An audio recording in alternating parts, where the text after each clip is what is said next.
Administration respect the Hyde Amendment, ma'am? Simple question. It's a real simple question. Do you respect the Hyde Amendment or no? You can answer that? You can't answer that question? Sorry. So I'm a little still confused about what the order actually does. It says here that that it directs Mr. Becerra to develop a report identifying potential actions, to consider updates to guidances,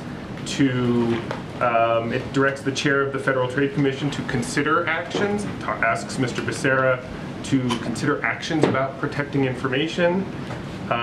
It talks about protecting the sort of safety of people, but it doesn't say how. I mean, how is any of this actually doing the things that you say it's doing, or isn't it just repeating what the president said 2 weeks ago that he wanted to do, but has already both he and Mr. Becerra have both said their sort of hands are tied. I think Mr. Becerra's comment was that there's no silver bullet here. So I mean, what is it actually going to do tomorrow?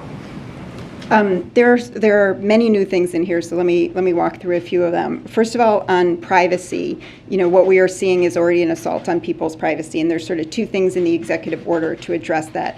The first is through the Federal Trade Commission. But it doesn't actually do anything. It says it asks the Federal Trade Commissioner to consider actions. Yes, right? so the Federal Trade What actions do you want him to do? The Federal Trade Commission is obviously an independent agency, so the president can't compel them, which is why the words of the executive order are to consider.